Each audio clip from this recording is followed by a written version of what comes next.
ವಾಹಿನಿ ಹೆಸರು ಬೇರೆ ಇರಲಿ.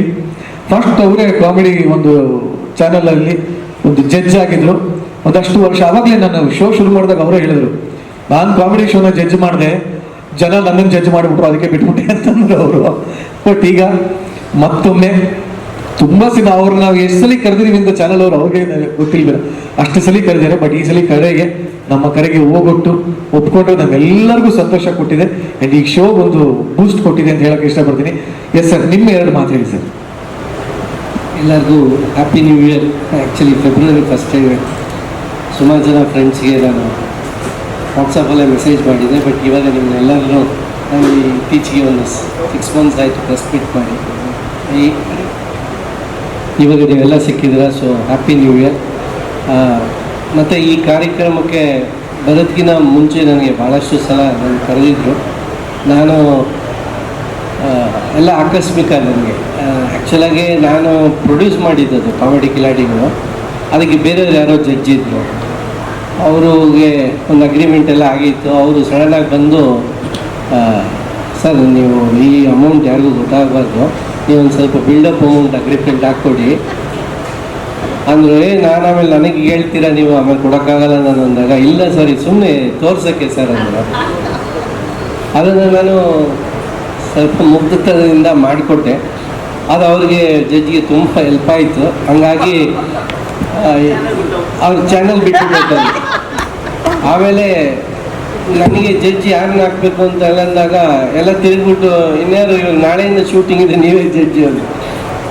ನನಗೆ ಬೇಸಿಕ್ಕಾಗಿ ಎಕ್ಸ್ಪೆರಿಮೆಂಟ್ ಮಾಡೋಕ್ಕೆ ತುಂಬ ಇಷ್ಟ. ಯಾಕೆಂದರೆ ನಾನು ವಿಜಯ ಕರ್ನಾಟಕಲ್ಲಿ ಕಿಂಡಲ್ ಕಾರ್ನರ್ನ ಸತತವಾಗಿ 10 ವರ್ಷ ಬರೆದೆ. ಅದು it was longest serving article. ಅದು ರೇಡಿಯೋ ಸಿಟಿಯಲ್ಲಿ ಸುಮ್ಮನೆ ಕರ್ಕೊಂಡು ಹೋದರು. ಅಲ್ಲಿ 1 year ಸೆಲೆಬ್ರಿಟಿ ಜಾಕಿಯಾಗಿ ವರ್ಕ್ ಮಾಡಿದೆ. ಸೊ ಈ ಥರ ಎಕ್ಸ್ಪೆರಿಮೆಂಟ್ ಮಾಡಬೇಕಾದ್ರೆ ಇದು ಒಂದು ಎಕ್ಸ್ಪೆರಿಮೆಂಟ್ ಮಾಡೋಣ ಅಂತ ಮಾಡಿದೆ. ಸ್ವಲ್ಪ ಕಾಸ್ಟ್ಲಿ ಎಕ್ಸ್ಪೆರಿಮೆಂಟ್ ಆಯ್ತದೆ. ಅದಾದಮೇಲೆ ನನಗೆ ಬೇಡ ಅಂತ ಬಿಟ್ಟಿದ್ದೆ. ಇಲ್ಲಿ ನಮ್ಮ ಪಿಕ್ಚರ್ ಪ್ರಮೋಷನ್ಸ್ ಟೈಮಲ್ಲಿ ಬಂದಾಗ ಅನುಬಂಧ ಅವಾರ್ಡ್ಸಿಗೆ ಬಂದಿದ್ದೆ. ಆವಾಗ ನಮ್ಮ ಶಿವಧ್ವಜ್ ಅವರೇ ಪ್ರೊಡ್ಯೂಸರ್ ಅಂತ ನನಗೆ ಗೊತ್ತಿರಲಿಲ್ಲ. ಅವರು ಎಷ್ಟು ಬ್ರಿಲಿಯಂಟ್ ಅವರು ಅಂದರೆ ಅದು ಹೇಳಂಗೆ ಇಲ್ಲ. ಅವ್ರು ಮಂಗಳೂರವರು ಅಂತ ಅಂದಕ್ಕೆ ಬ್ರಿಲಿಯಂಟ್ ಅಂದರೆ ಅಫೆಂಡ್ ಆಗಿಬಿಡ್ತಾರೆ. ಬಟ್ ಅವ್ರು ಕೇಳಿದೆ ಹೋಗ್ಬೇಕಾದ್ರೆ, ಸರ್ ನಾನು ಯಾವತ್ತೂ ಬಂದಿಲ್ಲ ಈ ಥರ ಫಂಕ್ಷನ್ಸ್ಗೆ, ನನಗೆ ಯಾವ ಪ್ರೋಗ್ರಾಮ್ ನೋಡ್ತೀರಾ ಅಂತೇಳಿ ಅಂದಾಗ, ಗಿಚ್ಚಿ ಗಿಲಿ ಅಂತ ನೋಡ್ತೀನಿ, ತುಂಬ ಎಂಜಾಯ್ ಮಾಡ್ತೀನಿ ಅಂತ. ನಾನು ಸೇಮ್ ಅದನ್ನೇ ಸ್ಟೇಜ್ ಮೇಲೆ ಹೇಳಿದೆ. ಅದು ನೋಡಿದ್ರೆ ನಾನೇ ಗಿಚ್ಚಿ ಗಿಲಿಗೆ ಬರೋಣ ಆಗೋಗಿದೆ ಆಗ. ಬಟ್ ತುಂಬ ಇಷ್ಟಪಟ್ಟು ನಾನು ಸುಮಾರು ಪ್ರೋಗ್ರಾಮ್ಸ್ನ ಅವ್ರು ಹೇಳಿದ ಮೇಲೆ, ನನಗೆ ಕೇಳಿದ ಮೇಲೆ ನಾನು ನೋಡೋಕ್ಕೆ ಸ್ಟಾರ್ಟ್ ಮಾಡಿದೆ. ನಿಜವಾಗ್ಲೂ ಇದೊಂದು ಅದ್ಭುತವಾದ ಪ್ಲ್ಯಾಟ್ಫಾರ್ಮ್ಸು ಹೊಸ ಕಲಾವಿದರಿಗೆ.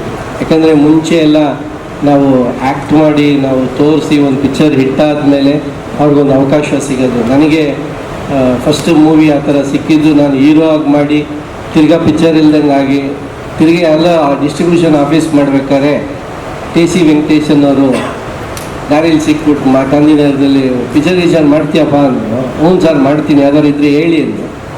ಆವಾಗ ಕುರಿಗಳು ಸರ್ ಕುರಿಗಳು ಅಂತ ಒಂದು ಪಿಕ್ಚರ್ ಇದೆ, ಅದನ್ನು ಮಾಡು ಅಂತಂದರು. ಅಲ್ಲಿವರೆಗೂ ನನಗೇನು ಪಾತ್ರ ಅಂತಲೇ ಹೇಳಿರಲಿಲ್ಲ. ಸೊ ಸ್ಟ್ರೈಟವೇ ಲೊಕೇಶನ್ಗೆ ಕರ್ಕೊಂಡೋದ್ರು. ಏನು ಪೇಮೆಂಟ್ ಕೊಡಬೇಕು ಅಂದರು. ಒಂದು 15 ಕೊಡಿ ಸರ್ ಅಂದರೆ, ಏನು 115 ಅಂದರು. ಆವಾಗ ಅಂದರೆ 115 ಅಂದರೆ ಹೀರೋಸ್ ಕೊಡೋರು 1,15,000. ಇಲ್ಲ ಸರ್ ಒಂದು 15,000 ಕೊಡಿ ಸರ್ ಅಂತ ಹೇಳಿದ್ದೆ.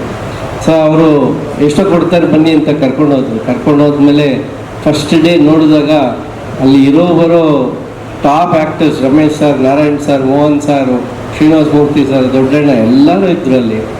ಅವ್ರನ್ನ ನೋಡಿ ನನಗೆ ತುಂಬ ಭಯ ಆಗೋಯ್ತೆ. ನಮ್ಮ ಕಾಮಿಡಿ ಇದು ಏನು ಹಿಂಗೆ ಮಾಡೋದು, ಇವರು ಇಷ್ಟೊಂದು ಜನ ಇದ್ದಾರೆ ಅಂತ. ಸಡನ್ನಾಗಿ ನನಗೆ ಒಂದು ಡೈಲಾಗು ಕೊಟ್ಬಿಟ್ರು ರಾಜೇಂದ್ರ ಸಿಂಗ್ ಬಾಬು ಸರ್. ಅವರು ಪದೇ ನನಗೆ ಕೇಳಂಗಿಲ್ಲವೇ ಮಾಡ್ತಾನೆ ಅಂದರೆ ಯಾವಾಗಲೂ ಸೈಲೆಂಟಾಗಿ ನಿಂತಿರ್ತಾನೆ ಅಂತ. ಸರಿ, ಆ ಡೈಲಾಗ್ ಕೊಟ್ಟಾಗ ಪ್ರೀತ್ಸೆ ಕಣ್ಣು ಬಿಚ್ಚಿ ಕಣ್ಣು ಮುಚ್ಚಿ ನನ್ನ ಪ್ರೀತ್ಸೆ ಅಂತ ಡೈಲಾಗ್ ಬರ್ತಾನೆ ಇಲ್ಲ ಬಾಯಿಗೆ. 1 ಟೇಕ್ ಆಯಿತು, 2 ಟೇಕ್ ಆಯಿತು, ಅದು ರೀಲ್ ಬೇರೆ ನೆಗೆಟಿವ್. ರಾಜೇಂದ್ರ ಸಿಂಗ್ ಬಾಬು ಅವ್ರದ್ದು ತುಂಬ ದೊಡ್ಡ ಪ್ರಾಬ್ಲಮ್ ಏನಂತಂದ್ರೆ, ಅಲ್ಲಿ ಯಾರೋ ಸರ್ ಅವ್ನು ಸರಿಗೆ ಮಾಡ್ತಿಲ್ಲ ಅಂದರೆ ಹೊಡೆದೇ ಬಿಡ್ತಾರೆ ಅವರು. ಆ ಥರ ಟೆನ್ಷನ್ ಆಗೋವಂಥ ಪಾರ್ಟಿ ಅವರು. ಅವ್ರಿಗೆ ಇನ್ನೂ ತುಂಬ ಕೋಪ ಬಂದು ಸಿಕ್ಕಾಬಟ್ಟೆ ಒಂದು 5-6 ಟೇಕ್ ಆದಮೇಲೆ ಬ್ರೇಕ್ ಮಾಡ್ಬಿಟ್ಟು ಹುಡುಗನ ಕಳಿಸ್ರಿ ಮನೆಗೆ, ಅವ್ನು ಯಾವನ್ರಿ ಕರ್ಕೊಂಬಂದಿದ್ದೀರಾ ಅಂದರೆ.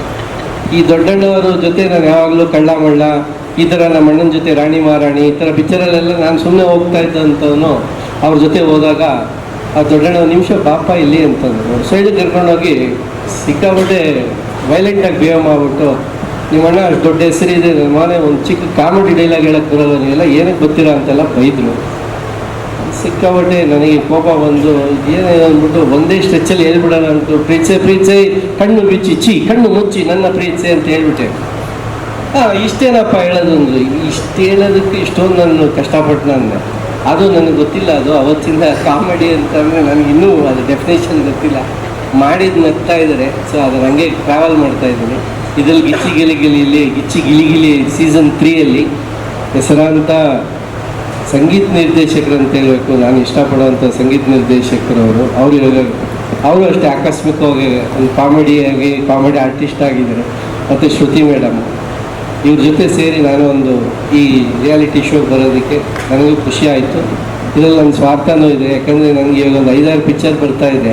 ಅದ್ರ ವಿಸಿಬಿಲಿಟಿ ಬರಬೇಕು, ಪ್ರಚಾರ ಪಿಕ್ಚರ್ಗೆ ಹಾಕಬೇಕು ಅಂದರೆ ಇಲ್ಲೇ ಕೂತ್ಕೊಂಡು ನನ್ನ ಪಿಕ್ಚರ್ ಬಗ್ಗೆ ಪ್ರಚಾರ ಮಾಡಬೇಕು. ಇಲ್ಲ ಅಂತಂದರೆ ತುಂಬ ದುಡ್ಡು ಖರ್ಚು ಮಾಡಬೇಕಾಗುತ್ತೆ. ಇಲ್ಲಿ ಖರ್ಚು ಮಾಡಿದಾಗೆ ಒಂದು ಸ್ವಲ್ಪ ಪ್ರಚಾರ ಮಾಡ್ಬೋದು. ಮತ್ತು ಇಲ್ಲೆಲ್ಲದಕ್ಕಿಂತ ಮೇಲಾಗೆ ಒಳ್ಳೊಳ್ಳೆ ಟ್ಯಾಲೆಂಟ್ ಇದೆ. ಎಸ್ಪೆಷಲಿ ಅವತ್ತು ನಾನು ಪ್ರೋಮೋ ಮಾಡಿದಾಗಲೇ ಸಾರ್ ಬಗ್ಗೆ ತುಂಬ ಫ್ಯಾನ್ ಆದೆ. ಎಷ್ಟು ಬೇಕು, ಎಷ್ಟು ಶಾರ್ಟ್ ಬೇಕೋ ಅಷ್ಟನ್ನೇ ಮಾಡಿ ನಾನು ಬಿಲೀವ್ ಮಾಡೋಕ್ಕಾಗಿಲ್ಲ. ಅಷ್ಟು ದೊಡ್ಡ ಪ್ರೋಮೋ ಹಿಟ್ಟಾಗಿದೆ. ಆಲ್ಮೋಸ್ಟ್ ಒಂದು 2.5 ಮಿಲಿಯನ್ ಜನಕ್ಕೆ ಇನ್ಸ್ಟಾಗ್ರಾಮಲ್ಲಿ ರೀಚ್ ಆಗಿದೆ. ಅದು ಒಂದು ದೊಡ್ಡ ಅಚೀವ್ಮೆಂಟು ಕೂಡ. ಸೊ ಅವ್ರ ಜೊತೆ ಇದ್ದೀನಿ. ಮತ್ತು ನಮ್ಮ ನಿರ್ಮಾಪಕರು ಅವರು ಶಿವಧ್ವಜ್ ಅವರು ಮತ್ತು ಸಾರ್ ಜೊತೆ ಮಾಡ್ತಾಯಿದ್ದೀನಿ. ಇನ್ನು ಆ್ಯಸ್ ಯೂಶ್ವಲ್ ನಾನು ಈ 31 ಇಯರ್ಸ್ ಜರ್ನಿಯಲ್ಲಿ ನೀವೆಲ್ಲ ನನಗೆ ಎಲ್ಲ ರೀತಿಯಾದ ಸಪೋರ್ಟ್ ಕೊಟ್ಟಿದ್ದೀರಾ. ನನಗೆ ಇಷ್ಟು ಮಾತಾಡೋಕ್ಕೆ ಧೈರ್ಯ ಕೊಟ್ಟಿದ್ದೀರಾ. ನಿಮ್ಮ ಪ್ರೋತ್ಸಾಹ ನನ್ನ ಸದಾಕಾಲ ಅದೇ ರೀತಿ ಇದೆ. Thank you sir. ಆ್ಯಕ್ಚುಲಿ ಇವತ್ತು ಬೆಳಗ್ಗೆ ನಾವು ಎಪಿಸೋಡ್ನ ಶುರು ಮಾಡಿದಾಗ ಕೋಮಲ್ ಸರ್ ಎಂಟ್ರಿ ಆಯಿತು. ಎಂಟ್ರಿ ಆದಾಗ ನಾನು ಕೇಳಿದೆ, ಸರ್ ಏನು ಎಕ್ಸ್ಪೆಕ್ಟ್ ಮಾಡ್ತಾ ಇದ್ದೀರಾ ನೀವೇನು ಅಂತ ಕೇಳಿದೆ. ಅವ್ರು ಹೇಳಿದ್ದು ಒಂದೇ ಮಾತು, ಇಲ್ಲ ತುಂಬ ಗ್ಯಾಪ್. ಅವರು ಥರ ಫುಲ್ಲು ಈಗ ತಾನೇ ಯಾವುದೋ ಆಶ್ರಮದಿಂದ ಬಂದಂಗೆ ಹೇಳಿದ್ರು, ನನಗಿವೆಲ್ಲ ಬಿಟ್ಟುಬಿಟ್ಟಿದ್ದೀನಿ, ಭಾಳ ದಿನ ಗ್ಯಾಪ್ ತೊಗೊಂಡಿದ್ದೀನಿ, ಇಂಥ ಅತಿರಥ ಮಹಾರಥರಿದ್ದಾರೆ, ನಾನು ಏನು ಮಾತಾಡಬೇಕು ಅಂತ ಗೊತ್ತಿಲ್ಲ, ಹೋಗ್ತಾ ಮಾತಾಡ್ತೀನಿ ಹಿಂಗೆಲ್ಲ ಅಂದರು. ಪ್ರೆಸ್ ಮೀಟಲ್ಲಿ ಮಾತಾಡಿದ್ದು ನೋಡಿದ್ರೆ ಬಹುಶಃ ಎಪಿಸೋಡಲ್ಲಿ ಇವ್ರದೇ ಜಾಸ್ತಿ ಇರುತ್ತೆ ಅನ್ನಿಸ್ತದೆ ಸರ್. ಯಾರನ್ನು ಮಾತಾಡೋಕ್ಕೆ ಬಿಡಲ್ವಾ ಅಂತ ಅನಿಸ್ತಾ ಇದೆ. ಕುರಿಗಳು ಸರ್ ಹೋಗಿ ರಾಜದರ್ಶಿ ಹೋಗಿ ಅಲ್ಲಿಗೆ ಹೋಗಿ ಎಲ್ಲ ಹೋಗಿ ಲಾಸ್ಟ್ ಗಿಲಿಗಿಲಿನೂ ಮಾಡ್ತಾ ಇದ್ದೀನಿ ಅಂದರು. ಭಾಳ ಸಂತೋಷ sir. Welcome to Giligili season 3. Thank you. ಇನ್ನು ಇವತ್ತು ಇಷ್ಟು ದೊಡ್ಡ ಸೆಟ್ ಇದೆ, ಇಷ್ಟು ಚೆನ್ನಾಗಿ ಕಾರ್ಯಕ್ರಮ ಮೂಡಿ ಬರ್ತಾ ಇದೆ. ಎಲ್ಲದಕ್ಕೂ ಕಾರಣ ನಾವಿಲ್ಲಿ ಕೇಳಿದ ಯಾವುದಕ್ಕೂ ನೋ ಅಂತ ಯಾವತ್ತೂ ಬಂದೇ ಇಲ್ಲ ಅವ್ರ ಕಡೆಯಿಂದ. ನಮ್ಮಲ್ಲಿ ಡೈರೆಕ್ಷನ್ ಟೀಮ್ ಅಮೇಝಿಂಗ್ ಆಗಿದೆ. ಒಂಥರ ಅವ್ರು ಹೆಂಗಿದ್ರೆ ರಾತ್ರಿ ಅಲ್ಲ ಎಪಿಸೋಡ್ ಇವಾಗಿದೆ ಅಂದರೆ ಬೆಳಗ್ಗೆ ಕೂಡ ಹೇಳ್ತಾರೆ ಚೇಂಜಸ್, ಇದು ಬೇಕು ಇದು ಬೇಡ ಅಂತಂತಾರೆ. ಬೇರೆಯವರಾಗಿದೆ ಗಾಬರಿಯಾಗಿ ICU ಹೋಗ್ತಾರೆ. ಆದರೆ ನಮ್ಮವರು ಎಲ್ಲರಿಗೂ ಐಸಿ ಇಡ್ತಾ ಎಷ್ಟು ಚೆನ್ನಾಗಿ ಎಲ್ಲರೂ ಸಂಭಾಳಿಸ್ತಾ ಇದ್ದಾರೆ. ಸೊ ಅಲ್ಲಿ ಕೂತಿಯ ನೋಡಿ ಇಬ್ರು ಲವಾಕುಶ ಕೂತಿಯವರು ಇಬ್ರು, ಪ್ರಶಾಂತ್ ರೈ ಹಾಗೂ ಶಿವಧ್ವಜ ಸರ್.